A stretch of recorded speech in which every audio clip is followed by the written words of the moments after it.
Time Enough at Last by Venable. The atomic bomb meant to most people the end. To Henry Bemis it meant something far different, a thing to appreciate and enjoy. For a long time Henry Bemis had had an ambition to read a book, not just the title or the preface or a page somewhere in the middle. He wanted to read the whole thing, all the way through from beginning to end. A simple ambition, perhaps, but in the cluttered life of Henry Bemis, an impossibility. Henry had no time of his own. There was his wife, Agnes, who owned that part of it that his employer, Mr. Carsville, did not buy.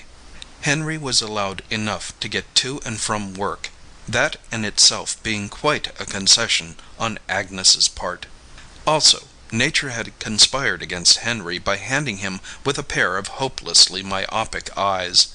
Poor Henry literally couldn't see his hand in front of his face. For a while, when he was very young, his parents had thought him an idiot. When they realized it was his eyes, they got glasses for him. He was never quite able to catch up. There was never enough time. It looked as though Henry's ambition would never be realized.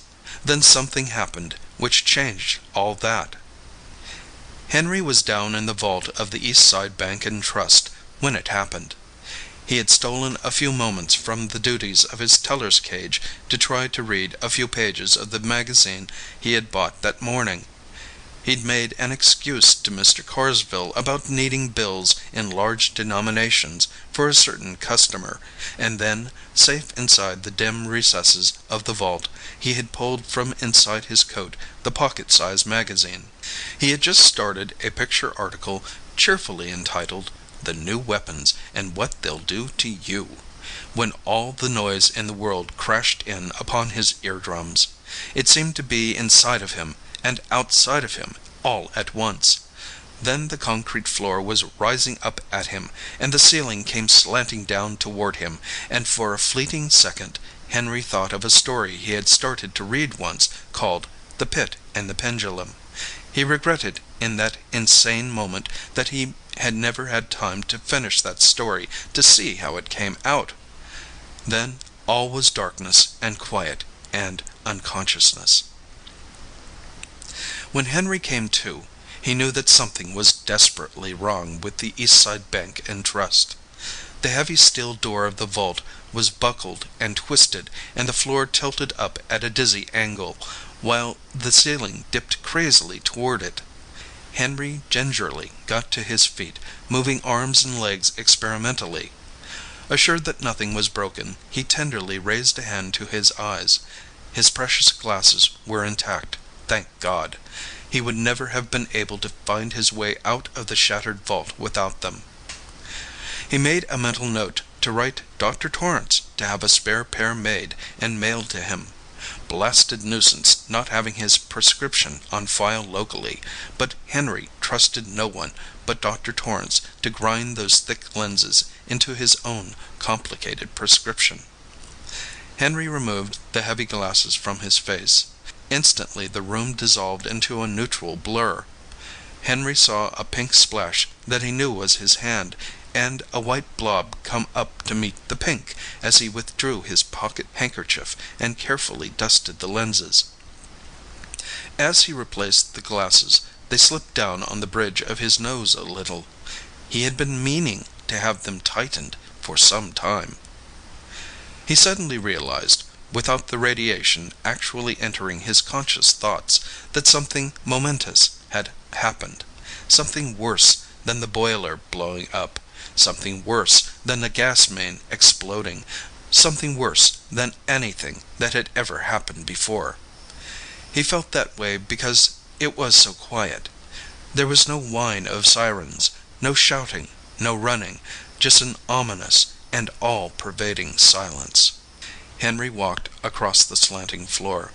Slipping and stumbling on the uneven surface, he made his way to the elevator. The car lay crumpled at the foot of the shaft like a discarded accordion. There was something inside of it that Henry could not look at, something that had once been a person, or perhaps Several people. It was impossible to tell now. Feeling sick, Henry staggered toward the stairway. The steps were still there, but so jumbled and piled back upon one another that it was more like climbing the side of a mountain than mounting a stairway. It was quiet in the huge chamber that had been the lobby of the bank. It looked strangely cheerful, with the sunlight shining through the girders where the ceiling had fallen. The dappled sunlight glinted across the silent lobby, and everywhere there were huddled lumps of unpleasantness that made Henry sick as he tried not to look at them. "Mr. Carsville," he called. It was very quiet. Something had to be done, of course. This was terrible, right in the middle of a Monday, too. Mr. Carsville would know what to do. He called again, more loudly, and his voice cracked hoarsely. "Mr. Carsville!" And then he saw an arm and shoulder extending out from under a huge fallen block of marble ceiling. In the buttonhole was the white carnation Mr. Carsville had worn to work that morning, and on the third finger of that hand was a massive signet ring, also belonging to Mr. Carsville. Numbly, Henry realized that the rest of Mr. Carsville was under that block of marble. Henry felt a pang of real sorrow. Mr. Carsville was gone, and so was the rest of the staff. Mr. Wilkinson, and Mr. Emery, and Mr. Prithard, and the same with Pete and Ralph and Jenkins and Hunter and Pat the guard and Willie the doorman. There was no way to say what was to be done about the Eastside Bank and Trust, except Henry Bemis, and Henry wasn't worried about the bank. There was something he wanted to do. He climbed carefully over piles of fallen masonry. Once he stepped down into something that crunched and squashed beneath his feet, and he set his teeth on edge to keep from retching. The street was not much different from the inside, bright sunlight and so much concrete to crawl over. But the unpleasantness was much, much worse. Everywhere there were strange, motionless lumps that Henry could not look at. Suddenly he remembered Agnes. He should be trying to get to Agnes, shouldn't he? He remembered a poster he had seen that said, "In event of emergency, do not use the telephone. Your loved ones are as safe as you." He wondered about Agnes. He looked at the smashed automobiles, some with their four wheels pointing skyward like the stiffened legs of dead animals. He couldn't get to Agnes now anyway. If she was safe, then she was safe. Otherwise, of course, Henry knew Agnes wasn't safe. He had a feeling that there wasn't anyone safe for a long, long way, maybe not in the whole state, or the whole country, or the whole world. No, that was a thought Henry didn't want to think. He forced it from his mind and turned his thoughts back to Agnes.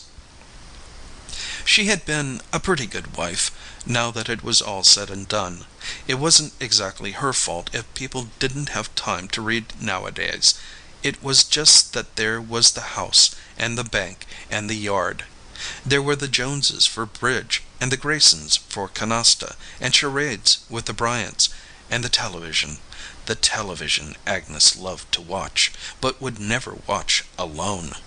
He never had time to read even a newspaper.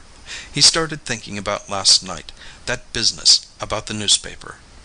Henry had settled into his chair, quietly, afraid that a creaking spring might call to Agnes's attention the fact that he was momentarily unoccupied. He had unfolded the newspaper slowly and carefully. The sharp crackle of the paper would have been a clarion call to Agnes. He had glanced at the headlines of the first page. "Collapse of Conference Imminent." He didn't have time to read the article. He turned to the second page. "Salon predicts war only days away." He flipped through the pages faster, reading brief snatches here and there, afraid to spend too much time on any one item. On a back page was a brief article entitled "Prehistoric Artifacts Unearthed in Yucatan." Henry smiled to himself and carefully folded the sheet of paper into fourths. That would be interesting. He would read all of it. Then it came. Agnes's voice. "Henry!" And then she was upon him. She lightly flicked the paper out of his hands and into the fireplace. He saw the flames lick up and curl possessively around the unread article. Agnes continued. "Henry, tonight is the Joneses' bridge night. They'll be here in 30 minutes, and I'm not dressed yet, and here you are, reading." She had emphasized the last word as though it were an unclean act. "Hurry and shave. You know how smooth Jasper Jones's chin always looks, and then straighten up this room." She glanced regretfully toward the fireplace. "Oh dear, that paper. Oh, the television schedule. Oh well, after the Joneses leave there won't be time for anything but the late, late movie, and don't just sit there, Henry. Hurry!" Henry was hurrying now, but hurrying too much. He cut his leg on a twisted piece of metal that had once been an automobile fender. He thought about things like lockjaw and gangrene, and his hand trembled as he tied his pocket handkerchief around the wound. In his mind he saw the fire again, licking across the face of last night's newspaper. He thought that now he would have time to read all the newspapers he wanted to, only now there wouldn't be any more. That heap of rubble across the street had been the Gazette building. It was terrible to think there would never be another up-to-date newspaper. Agnes would have been very upset. No television schedule. But then, of course, no television. He wanted to laugh, but he didn't. That wouldn't have been fitting, not at all. He could see the building he was looking for now, but the silhouette was strangely changed. The great circular dome was now a ragged semicircle, half of it gone, and one of the great wings of the building had fallen in upon itself. A sudden panic gripped Henry Bemis.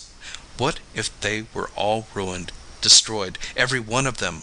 What if there wasn't a single one left? Tears of helplessness welled in his eyes as he painfully fought his way over and through the twisted fragments of the city. He thought of the building when it had been whole. He remembered the many nights he had paused outside its wide and welcoming doors. He thought of the warm nights when the doors had been thrown open and he could see the people inside, see them sitting at the plain wooden tables with the stacks of books beside them. He used to think then what a wonderful thing a public library was, a place where anybody at all, could go in and read. He had been tempted to enter many times. He had watched the people through the open doors, the man in greasy work clothes who sat near the door, night after night, laboriously studying a technical journal, perhaps, difficult for him, but promising a brighter future. There had been an aged, scholarly gentleman who sat on the other side of the door, leisurely paging, moving his lips a little as he did so, a man having little time left, but rich in time because he could do with it as he chose. Henry had never gone in. He had started up the steps once, got almost to the door, but then he remembered Agnes, her questions and shouting, and he had turned away. He was going in now, though, almost crawling, his breath coming in stabbing gasps, his hands torn and bleeding. His trouser leg was sticky red where the wound in his leg had soaked through the handkerchief. It was throbbing badly, but Henry didn't care. He had reached his destination. Part of the inscription was still there, over the now doorless entrance. P.U.B. C. L.I.B.R. The rest had been torn away.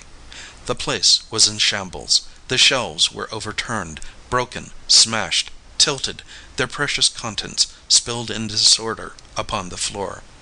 A lot of the books, Henry noted gleefully, were still intact, still whole, still readable. He was literally knee-deep in them. He wallowed in books. He picked one up. The title was Collected Works of William Shakespeare. Yes, he must read that sometime. He laid it aside carefully. He picked up another, Spinoza. He tossed it away, seized another, and still Another. Which to read first? There were so many. He had been conducting himself a little like a starving man in a delicatessen, grabbing a little of this and a little of that in a frenzy of enjoyment. But now he steadied away. From the pile about him he selected one volume, sat comfortably down on an overturned shelf, and opened the book. Henry Bemis smiled.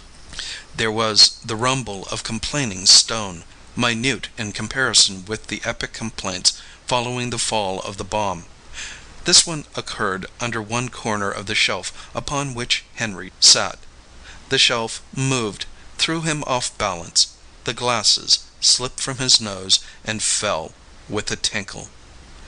He bent down, clawing blindly, and found, finally, their smashed remains. A minor, indirect destruction stemming from the sudden, wholesale smashing of a city, but the only one that greatly interested Henry Bemis. He stared down at the blurred page before him. He began to cry.